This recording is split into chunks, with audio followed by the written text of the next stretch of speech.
Hello, thank you for joining today's webinar. Today's webinar is brought to you from Index Engines.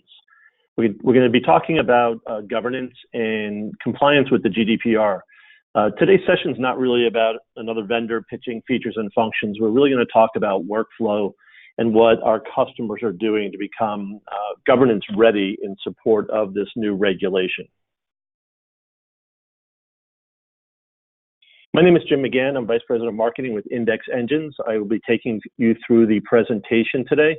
If you do have questions, feel free to put them in the chat window. There should be a question window, and we'll take them either real time during the session, or if we don't have time, we will get back to you after the session is over.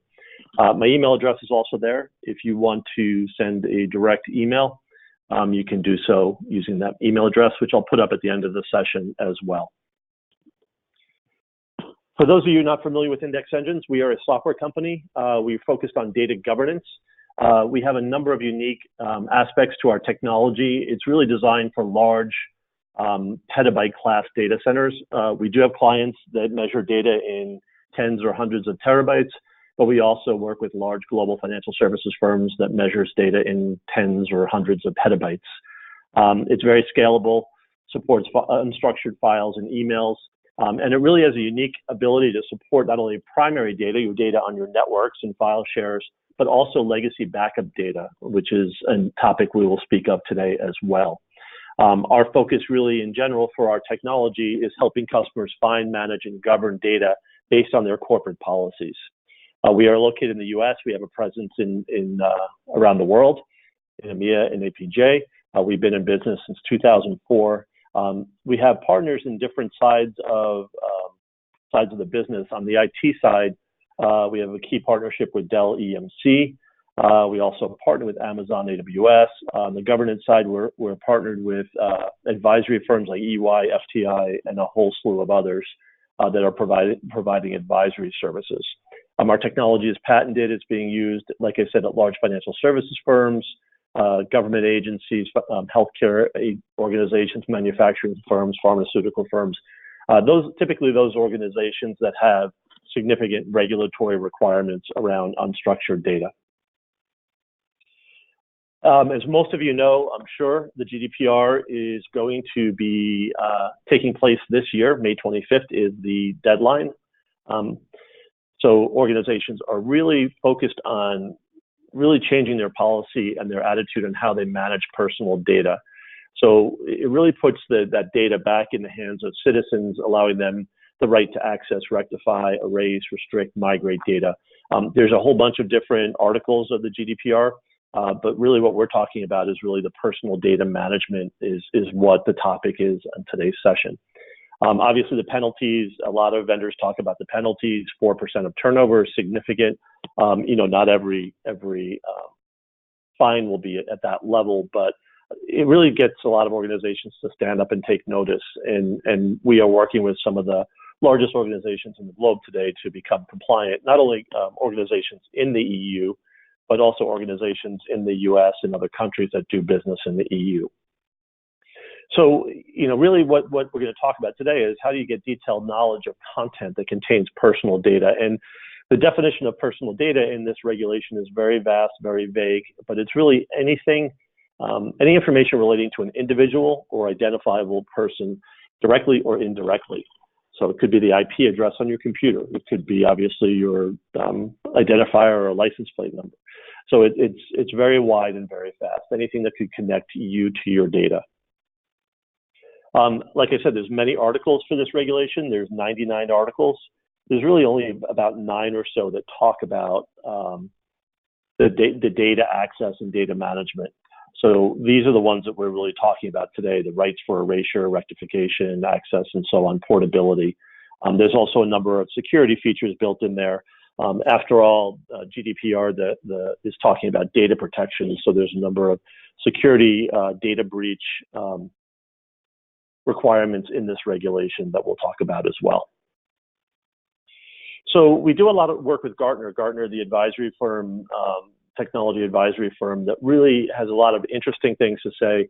They're very supportive of what Index Engines is doing. They're very supportive of our workflow. There is a paper that's available here that's referenced in the bottom that's from October of this year that talks about GDPR, and it references index engines a number of times.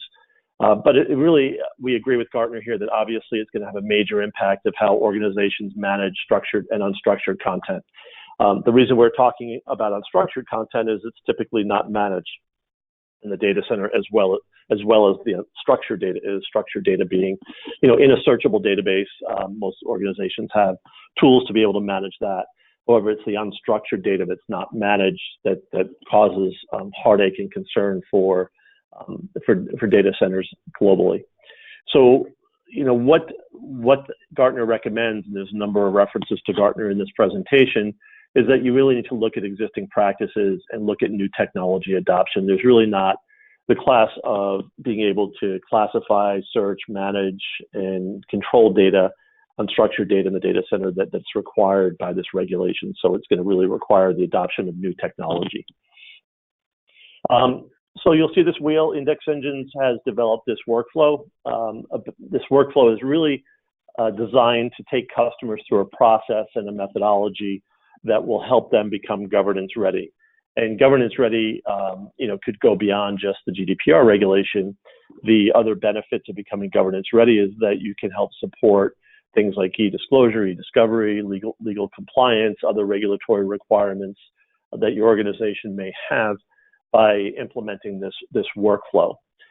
It's really been implemented in a number of clients, number of large global clients, and worked through with analysts across the globe. And we're very confident that using this approach, you can take significantly large volumes of data and get it under control very quickly. But what we're going to talk about is really 4 phases here. The first phase is classify and clean. So it's a little bit of housekeeping that really hasn't been done over the decades of unstructured data in your data center. Search and find is really the core of being able to search and find personal data, some unique abilities there. Then finally getting to manage and protect, so to be able to support migration, consolidation of data, protect is securing sensitive content, and then finally monitoring and audit. So the GDPR regulation, GDPR requires a data protection officer that's going to be on the hook to be able to support and defend an organization's implementation of this regulation. So the ability to monitor and audit, provide a defensible process is really key to support data protection officers. So with this workflow, we'll take you through a number of different sections, talk about a bunch of approaches that we think or we know are proven and easy to deploy. Again, Gartner back again, this same paper here, is they basically in this paper recommend 5 key things to comply with the GDPR challenges. So the first really is to conduct a content inventory. So that's what we talk about, classifying the data, to really understand what you have. And our customers, really, it's very typical every time that we get approached by a new client, their first question is, can you help me understand what I have? I do not understand what exists, where it exists, why it exists, who owns it, what's its purpose, and so on. So making heads or tails of your unstructured data is important. Gartner agrees, saying the first thing is let's conduct a content inventory, understand what exists, and find islands of data that's relevant to the GDPR. I mentioned earlier backup stores. Gartner also mentions backup stores, saying they are the greatest challenge when preparing for GDPR compliance. We're talking mostly today about data on file shares and networks. However, backup data is definitely data that contains personal content and will be part of this regulation. You can read a number of different pundits out there that are blogging and talking about this, and everybody agrees that backup data is part of this. So that's going to really impact customers that use backup for long-term retention. That's really not going to be a best practice going forward. Use file analysis tools. File analysis tools, Index Engines is a file analysis tool based on Gartner's definition. File analysis tools are really data indexing and classification tools that exist out there. So file analysis tools to provide the ability to classify, index, and manage data based on policy. That's the bulk of what we're going to be talking about today.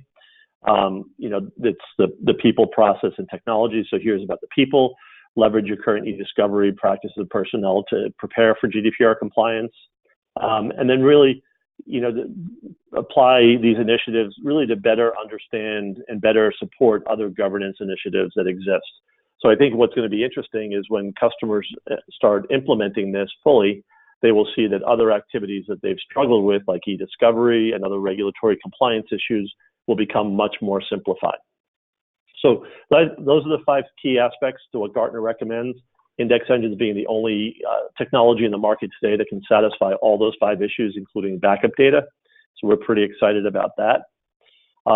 One of the other issues, and this is a little bit of a provocative statement that is interesting to folks that we speak to, is if you look at the cost of managing data, this is a little bit outside the GDPR angle, but if you're going to go and classify data and do an analysis of it, there's definitely an opportunity to do some cleanup. And by cleaning up data, that means getting rid of content that really has no value. A lot of vendors talk about it as data minimization or defensible deletion. But really, if you look at the cost of managing data, and there's some interesting articles from Gartner on this and papers, their estimate is that it's about $1.6 million per petabyte fully loaded to manage data in the data center. So it's not only the acquisition of data, but also the data protection, managing it, the cost of the data center resources, the people power to control it. So their estimate is 1.6 million per petabyte.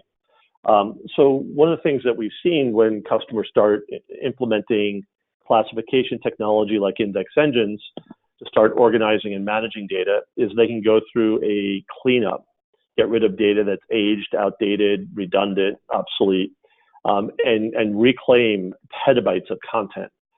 I'll talk about some examples of that. So the fact that you can do that means that the return on investment by doing this cleanup in preparation for this GDPR is that it'll help you pay for the technology you'll need to implement. So here, this is a quote in the bottom that companies will spend an average of 1.3 million euros on systems to comply for the GDPR. We continually hear from our customers that they haven't really budgeted enough money for this regulation. So the fact that they can reclaim data center expenses by doing this cleanup is really appealing to them, saying, we may not have budgeted enough money, but we'll actually save from other expenses and data center resources that'll be able to kind of fund this activity. So the first step in the process is classification. So this is the first step in the wheel. So Index Engines has a number of tools in place to really go through classification of the data. The important point here is that it's very high-speed in-place indexing.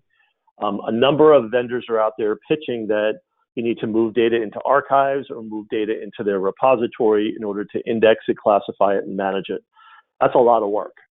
We know it's not scalable. We know it's not something that's sustainable. Index Engines indexes data in place, so all data remains where it is. They use a very lightweight, high-speed indexing technology to extract the metadata. It can index the unstructured files and email, so Exchange and Notes. Again, it can support backup data as well. So the fact that you have all these different data sources, you can support them with one tool, one solution. And then there's comprehensive reporting and analysis. So this screenshot here is, I want to give you an example of using a third-party tool. All the reports can be exported to third-party reporting tools. A lot of our clients have data analysts that use their preferred reporting tools and not forced to use a vendor tool. So this is an example of the data output being imported to one of those tools. We have deeper integration with things like Tableau so that you can take the output from Index Engines, the analysis reports and metadata into something like Tableau for more detailed analytics. But here in the analysis, you can look at data, look at it in many different ways. This example is looking at rot analysis. We'll talk about that a little bit further. You can look at email, looking for things like PSTs that are on the network, looking for active data. That's very popular to see what data is actively being used. And active saying last access within the last 3 years or so. You can classify it by department. who's using what department. Index Engines integrates to Active Directory, so you can look at that. Departmental usage. And then look at abandoned data. That's data that's owned by ex-employees that no one's been accessing. So these are some sample reports that could be generated in the first pass of the pass of, I don't know what exists. I don't understand what we have. Let's get a view into that. And we've seen companies struggle with building these data policies without really understanding what they have. Once they understand what they have, the data policies just come much easier to others out there. So first step, classification. So this is in terms of classifying data and using the metadata analysis. So metadata is a lightweight scan, a lightweight index of the data environment. Here's 3 samples. So these are our recommendations. Every organization would have different views into this, but you can look at rot data, for example. So that's redundant, obsolete, trivial data. That's data that really shouldn't be sitting on primary storage. It's kind of getting in the way of supporting personal data management. So let's look at rot data. A lot of organizations see as much as 20% to 60% of rot data. Here we'll use an average of 40%. Not unusual. Every organization we deal with in terms of rot data, we ask them what they think the percentage of rot data is.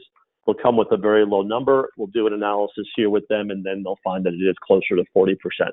Not unusual. The next bucket here is out of scope data. So we can look at data that would not typically contain personal content. So a lot of our customers are doing data mapping process, data mapping interviews. You can kind of look at data and say, you know what, there's certain users, so we're an engineering manufacturing organization. So our engineering team does not deal with personal data, specifically in their CAD drawings or their architectural drawings or their engineering drawings. So any file type that's an engineering or a CAD file or architectural drawings that's owned by members of the engineering team that's located on these specific servers, for example, would be out of scope data. It won't have any personal content. We can eliminate that from any queries we're going to do down the road. And kind of classify in those buckets. And then finally, the in-scope data. This is the stuff that we've defined based on data mapping interviews and based on a metadata classification and analysis that contains personal data content. Okay, so that's the stuff that we're going to do is in scope. So the important point here is if you've got, a couple of petabytes, so you have 5 petabytes of unstructured data in your organization, you can go down there and say, let's just look at 14% of it. And that's going to be, well, let's make it easier for me. Let's say I have a petabyte of data in the organization. 14% would be 140 terabytes. That's the stuff that I'm going to do some full content searches on to find personal data. So it's much easier than searching, the entire petabyte or multiple petabytes of content to be able to find data. So this is the first important phase of classifying data and developing an in-scope focus for GDPR queries. The next phase is data minimization. So data minimization is about, cleaning this stuff up. So I've been talking about rot analysis. Again, typically organizations have 40% of their data could be rot. Obsolete data, but it's really the data that has no business value. No one's going to ever need it or use it. It could be old log files. It could be just old research data that's obsolete. So cleaning this out will really streamline GDPR queries and kind of reclaim capacity. So, do the analysis of this rot content and classification. A lot of customers really don't like to delete data. So there's a lot of solutions out there in the cloud, some cold cloud storage that's very, very inexpensive that you can migrate this to. If you can delete it, if you really don't need it, you should just get rid of it. And it's really going to streamline any kind of search you're going to do and really reclaim data center expenses. So keeping the stuff that's aged out and has no value on primary storage is really not the best practice here. Move it over to cloud if you can, because there may be something in there that may be of value later down the road, or just get rid of it. It really doesn't have any value. But data minimization is an important part of this regulation in that organizations have been hoarding data and storing data for years, and that capacity just makes it difficult to search and find personal data. So one of the good things about this new regulation, it'll force good housekeeping or good cleanup practices among organizations. So if we look a little bit closely at the ROI, what's the return on investment here? So again, again, if you're organizations that have not budgeted sufficiently for this regulation and are looking at implementing technology, this could help you reclaim some data center costs.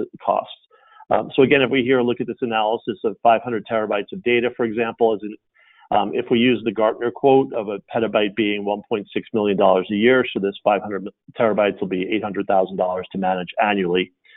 So you can see here, if business as usual and nothing changes, that data would be $800,000.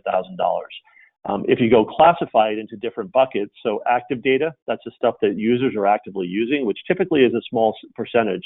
22% is on the high side, but let's keep that data, remain that in place, and we'll monitor that data. Inactive data, no one's really using it, but we still want to keep it. We want to keep it for long-term retention. It may have some value. Move that to low-cost cloud storage. So that'd be about 150 petabytes or 30% of that data. Sensitive data, so as you classify data, you may find things like PSTs or sensitive files, maybe Excel spreadsheets owned by the finance department are considered sensitive. You can find data, which would be a small percent, and move that into the cloud, archive it into the cloud for legal hold or legal review. And then rot data, that redundant, obsolete, trivial content, move it to cold storage, the cheapest cloud storage you can get, or get rid of it. And you can see by doing that and using some of the cloud numbers, you can see this $800,000 annually would convert over down to about $222,000 annually, just by doing this cleanup. Again, this is not specific to the GDPR, but as you're going through that process of classifying and organizing data to find personal content, this is a natural element of that, is this data minimization. And in this case, over a 3-year span, you'll see saving $1.7 million is a good reclaiming of IT budget that can be applied for other things like this regulation, technology support with this regulation. So this is one of our success stories from a client. This is an electronics manufacturer on the West Coast. This is a recent project. It was done the latter half of 2017. They worked with one of our advisory partners to really look at supporting governance on 2.5 petabytes of unstructured data. So they have significantly larger volumes of data, but they wanted to start with this pilot at 2.5 petabytes, really understand what exists, be able to clean it, tier data to the cloud, get control of user data was the main driver. So they had this on NetApp filers. They were NetApp user shares. There was over 11 billion files. Again, when we started talking to this customer, their estimate was that they had hundreds of millions of files on this filer. It turned out to be over 11 billion files. So the lack of understanding or lack of knowledge was definitely an issue for them in this project. But with the key aspect of what Index Engines did is just with 6 Index Engines virtual servers. So again, they weren't physical servers. They were easy to stand up virtual servers, and 5 weeks of metadata indexing at 100 terabytes per day. The initial results is that they found that there was a lot of data that could be cleaned up. They found that there was 600 terabytes of log files based on an application that was creating these logs that was supposed to purge these logs after they were created. It did not do that, and there was 600 terabytes of logs files that were sitting on the network for years that were being backed up and protected, and then 400 terabytes of other data that had aged out and had no business value. So you see with that right there, they were able to clean up a petabyte of content very quickly. So that was initial phase of their governance readiness programs. Phase 2 is to expand that to 50 petabytes and to clean up data, tier it to the cloud, and to support their ongoing governance requirements across that data environment. So again, the reason I wanted to tell you that story is that you can see that with the power of the Index Engine's indexing platform is the efficiency and the speed of processing is beyond what other technology provides in the market. That with just 6 Index Engines virtual servers and 5 weeks, 2.5 petabytes was analyzed and classified. So the next phase here is really kind of searching the content. So here is content indexing. So if you remember back previously in the slides where we were classifying data into in-scope, out-of-scope, so what you can do with Index Engines is you can define the in-scope data the data that is likely to contain personal content, and then rescan that content to go full content indexing. Full content meaning it's going to index all the words inside the files or email, allow you to do search on that content. Now, the important point here is that it's not just simple keyword search or searching for PII. Some of the vendors out there are kind of creating some noise about that they can do keyword or they can do Boolean. They may be able to do pattern or PII search. That's not going to be enough for this regulation. This regulation has very vast and very vague definitions of what personal data is. So you need to find everything. So in addition to pattern and regular expressions, which Index Engines has as well, we also have conceptual search. So conceptual search is based on machine learning algorithms so that you can teach or train the Index Engine itself what personal files look like, what data in personal files look like. So it could be in contracts or spreadsheets that are owned by human resources or legal department or finance department. You would train the conceptual search capability in Index Engines to find similar documents. And the combination of from keyword to pattern to conceptual search, you will be able to find data with considerable precision. So some examples of some of the search. So keyword, you can find things like, names like tax ID or individual names. Pattern, you can find things like, country identifier numbers or bank routing numbers, things like that. Conceptual search is really allows you to find data that doesn't fall into those categories. Allows you to train the system and find stuff that would be without knowing what you're looking for, you can find personal content. So the combination of these, also we have regular expressions that allow you to do custom patterns as well, means that you'll find very comprehensive search results within the Index Engines platform. So tape, I mentioned tape early on. I think going back to that paper from Gartner here, there's a wealth of information, that paper. The important quote that comes out of that at the bottom here says that enterprises often engage in the long-term retention data of backup. So organizations that are putting backup tapes into offsite storage and using them for long-term retention to the point where the data becomes unrecoverable and unretrievable. So in any meaningful way. Thus, it serves no business or operational purpose, but creates a potential hazard to GDPR compliance. So Gartner is really going out there saying that any organization that has to support this regulation really needs to look at their legacy data, which does contain personal content on tape, and really transform the way they think about that. We're not going to spend a lot of time talking about tape today here in this presentation, but Index Engines, all the search and indexing that we're presenting or I'm talking about today in the reporting is available for not only network data or primary storage data, but also backup tape data or backup data. So if you do have tapes and you're concerned about those, we can talk about the same items that we're talking about today only on your tape. So organizations that have stockpiled, 5, 10, 20, 30,000 or more tapes in offsite storage and are using these for long-term retention, what are they going to do? They need to really kind of become governance ready and be able to manage this data. You're not going to really want to receive these tapes back in your loading dock and start processing them. We do have some solutions. One of our partners, we have a partnership with HCL, a leading global services organization, Dell EMC, the #1 leading technology organization out there, and Index Engines to provide what we call a tape factory. The tape factory is facilities that we are standing up throughout the globe to be able to receive tapes, process tapes, migrate the data of value based on long-term retention to cloud or to disk to be managed in that environment, and eliminate the tape structure, tape environment.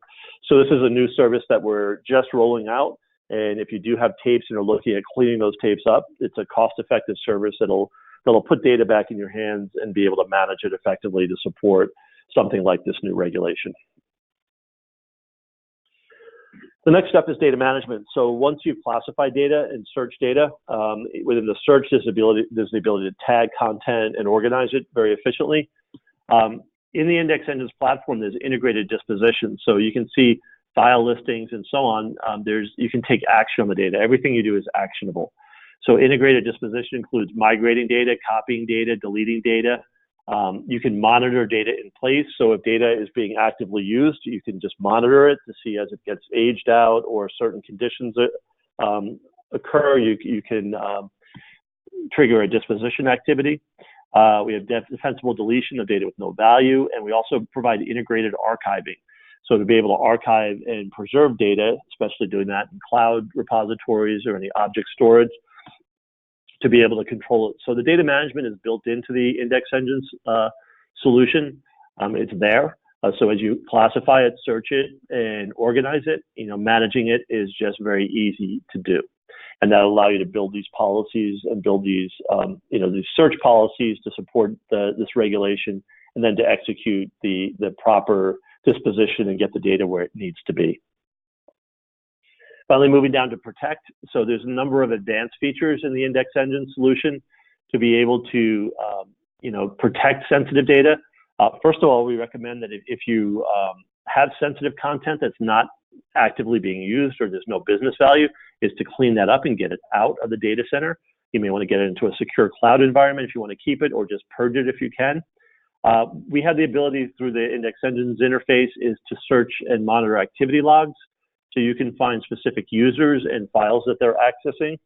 And so you can look at things like show me all files that are owned by the legal department, and show me users outside the legal department that are accessing those files.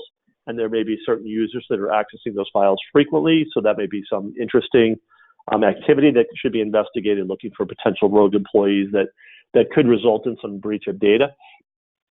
Index engines also indexes the ACLs, the access control list, so read, write, browse permissions of files. So you could show sensitive content again, maybe Excel spreadsheets owned by the head of your finance department, and say who has read, write, browse access to those files. So there may be some individuals that have access to that content, and really be proactive. So do some analysis and assessments of your sensitive data and see who has access to it, or who has been accessing this content throughout to protect it accordingly. So beyond just the classification, search, and management of the data, there's a number of features in the index engine solution to protect content. And then finally, monitoring data. So monitoring data is really taking any of these policies and these queries and these requirements that you built in the system, and to automate them. They can be stored, they can be scheduled on a regular basis to run. So you can have automated indexing, automated classification. So new data will be incrementally updated and indexed. You can monitor data in place. So as data gets older and ages, you can say migrate it and no one's accessing it. You can migrate it off primary storage, getting it into lower cost tiers.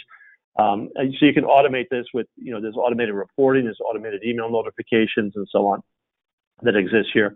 That allow you to build the policies in the index engines solution, and then not only build them, but to have them run and execute on a regular basis.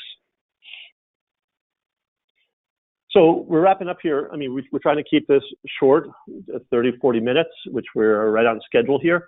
But there's a number of different things. I mean, I've gone through the bulk of the presentation. I mean, I think the important point is looking at this workflow and this wheel, you get an idea of a process and a methodology that really makes sense for companies to be able to implement a really sound governance platform. And whether you have GDPR requirements or just other governance requirements, this is just generally good housekeeping, is to get a handle of your unstructured data assets. So where to begin? We've seen organizations just really stumble and not sure how to get started. We've deployed this governance ready starter bundle recently, and it's a combination of software and services. And it's really kind of a small starter program. It's started 3 months, because really it's to get organizations going, understand what they have, and then determine where they go from here. So it's not designed to be 3 months and you're done. It's designed to be 3 months and then determine the next phase. So we provide index engines experts to collaborate with you to install the software, set up the monitoring, the consultation, do the classification with you side by side. So you'll be handheld through the process of using metadata level indexing to go through there and analyze different data repositories. The client is really required to deploy the servers. In this case, they'd probably be virtual servers, and then provide remote access, and index engines can really do the bulk of the work with your internal staff. You can see it's on some pricing here is very low cost options. If you're going to do 250 terabytes, it's less than $50,000 to get started, and that includes the software and the services that you would need for a 3-month program. And the fact that this regulation is going to take place in a few months, you could spend the next 3 months just getting ready for it and getting much further along than you are now in terms of that. We also have custom bundles as well if you need larger environments. But the idea is if you start with 250 terabytes or 100 terabytes, and then you have a need for maybe a petabyte, you can expand the capacity and take these classification policies that you've built and expand them into larger environments. So that's one thing that's available. Some other actions is that we have a number of different resources that are available. Again, I mentioned the assurance program. We have advisory partners, if you're looking for help, that are familiar with the Index Engines platform. There's a number of experts at Gartner that are very familiar with Index Engines if you're looking for recommendations. But reach out. There's also a white paper here that you can see that's kind of our playbook that kind of goes into more detail of the presentation I spoke of today. Somebody also asked for a copy of the slide deck. We'll be happy to send that out. Send a request to either my email address that you saw in the beginning or info@Index Engines here, and we will get back to you as quickly as we can. So that's all I have for today. There's a few questions. I'm not sure if we have time. We actually have time for one or two. If you do have additional questions, either ask them here in the question box, and we'll get back to you afterwards, or email directly to info@Index Engines.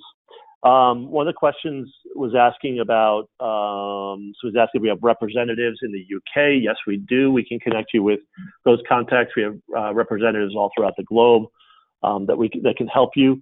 They're asking about what cloud migration do we support.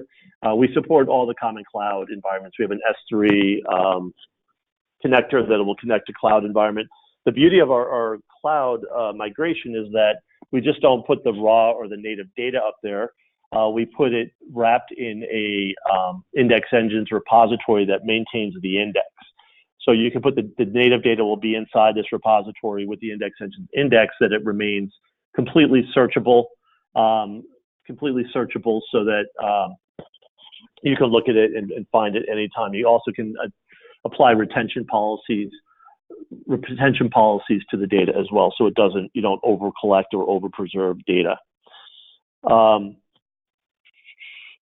Some questions on licensing. We can get to that directly with you one-on-one. It's licensed really based on capacity or volume of data, and we license it based on annual terms because the data environment keeps on changing. So you're not going to be buying perpetual licenses for large data environments that are going to be compressed down and be stuck with that higher price. And one other question is how we scan these repositories, including servers and data environments. We can do NFS or SIFS crawling through the network. It can be throttled and controlled based on your performance needs and performance requirements, and we can get further into that with you. Okay, so I'm being told to wrap up. This session is also being recorded. If you want a copy of the presentation or a link to the recording, reach out to us and we will get back to you. Hope this was informative. Appreciate your feedback and look forward to working with you. Thanks for your time today and have a good rest of the day.